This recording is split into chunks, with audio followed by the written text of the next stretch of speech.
Hey, what's up everyone? Morey Croson here, and today we're going to be comparing Michael Norman's 43.45 and Randolph Ross's 43.85, and we're going to start the video right now.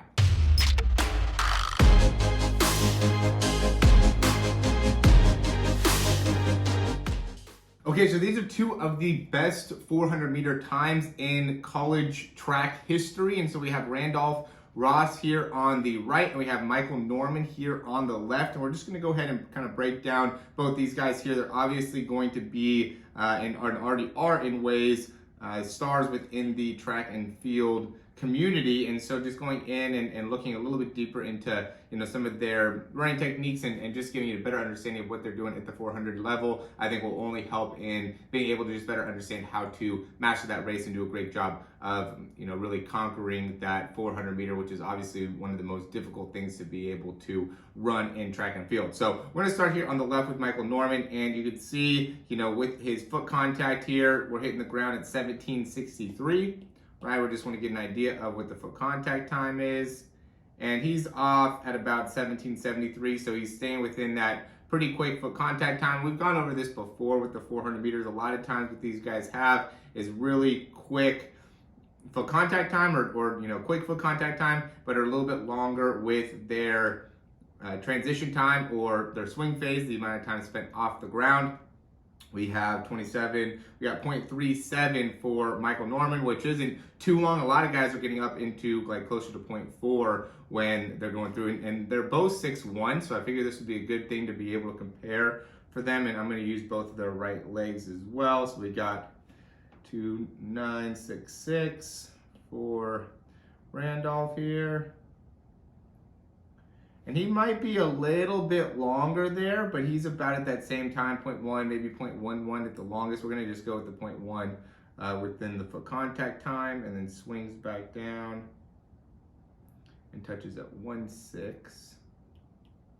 So yeah, he's got a 0.4 exactly on his stride length, or sorry, on his time spent off the ground, that transition phase. He's a little bit more of a, has a little bit more of a rotation happening in that heel, when he's landing, which, could be something that he could definitely improve on, right? I like to be able to try to analyze where you could be more efficient. If we're looking at his left side here and how he lands on that left side, very efficient movement pattern, where on the right side, not as efficient. Obviously, he's still, doing a great job, one of the best in the world, but, just looking at some of the small things that can maybe, small details that can maybe help him in the long term. One of the things that stands out to me for really both of them is just the power of that outside arm when going through the curves. It just seems like that's something that really needs to be very, very strong and still getting plenty of range through there. You might have a tendency to kind of limit that pullback when going through the turns there, but you could tell with those guys, they're doing a great job of being able to maintain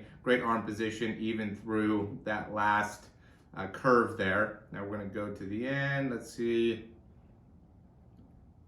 Right about right there. This is obviously going to be a lot better for this side if we look at Michael Norman again, and the reason I say that was more some of the other races that I was watching, but even on this race he does a great job of pumping that outside arm. So that would be an important thing to make sure you are able to do if you're a 400 meter watching this, is make sure you maintain a solid arm swing as you're going through those curves, especially with that outside arm. So we could use that one here, so it's going to be left side. We got a little bit better film. So let's use left on both of them here. Randolph is hitting at 291, and I wouldn't be surprised if, Randolph is actually faster in the last 100. Might be a little bit slower in the first 300 than Michael Norman, but might be faster in the last 100. Wouldn't be surprised by that, but I guess we'll see here with the actual, and it looks like he's definitely off by 0.01 here. So now he might have like a 0.09 foot contact time, and then back at 0.41. So stride length looks to be about the same, or stride turnover looks to be about the same on both of them. So 0.4 is where he was at in the first 200, and here it's about the same at the last 200. Now the last 400 here, 0.4 with that turnover speed. And then we're going to say Norman's landing at 0.86, and then he's off maybe at 9.8. It looks like it's almost 0.0 right there, which would be 0.14. So somewhere between 0.12 and 0.14 with his foot contact time.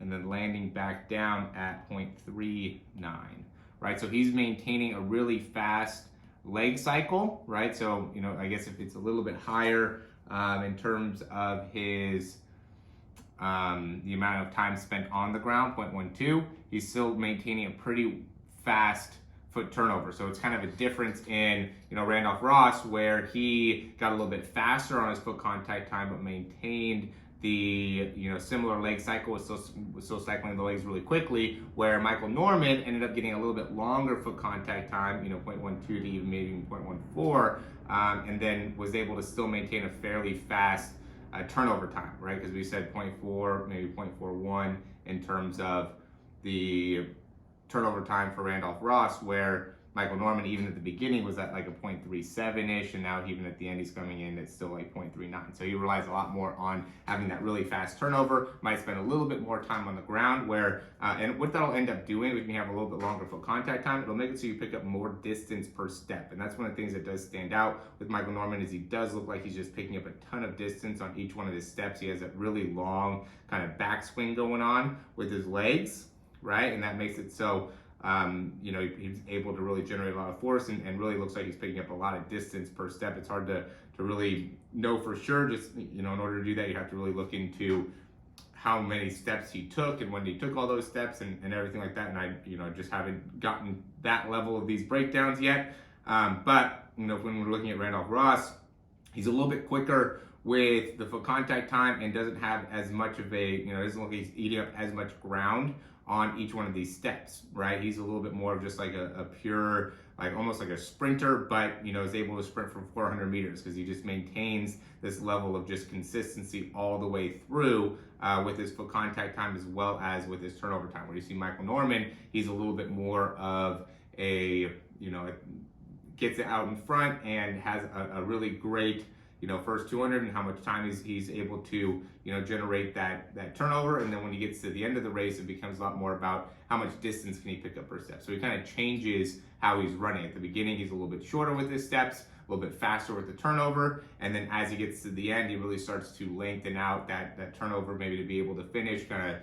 be able to counteract that lactic acid. There's a lot of different ways of being able to interpret that, of why he would want to do that. Randolph Ross, I don't know if he has that same level of like lactic acid buildup. He might just be able to just power through no issue because he just has such a consistent stride all the way through, which is something that's very rare. You don't see guys that are just able to maintain, for 400 meters, the same foot contact time and the same, turnover rate. So very impressive by being able to achieve that. Obviously, the foot contact time did get a little bit longer, it seemed like, or sorry, it actually got a little bit shorter there in that last 100, which is really even more impressive, right? He was able to actually spend less time on the ground, still was picking up about the, had about the same turnover speed, but was spending less time on the ground each step, which again, I think is super impressive and shows why he was able to, make such a big mark. I mean, obviously out of these two, Michael Norman does have the faster time and the NCAA record with the 43.45,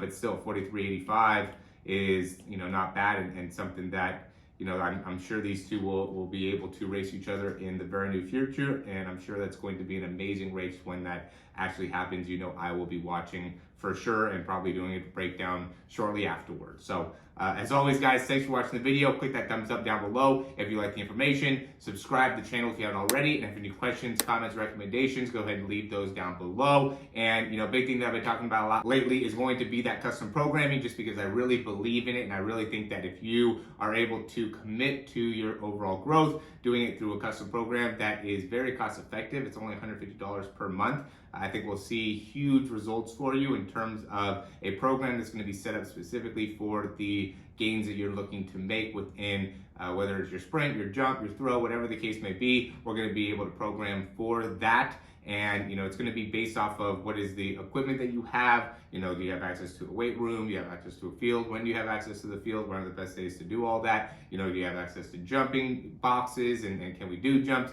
So it's all going to be based around what it is that you have access to, and being able to optimize that, just because I think that really being able to utilize your equipment to the best of its capability is going to be a key differentiator between, how well you're able to do as you continue to, work up and, become a better and better sprinter, and somebody that is able to compete with some of the top sprinters in the world. In my mind, I want to be working with the best athletes, and so anybody that's looking to sign up for these programs and wanting to, work with me is somebody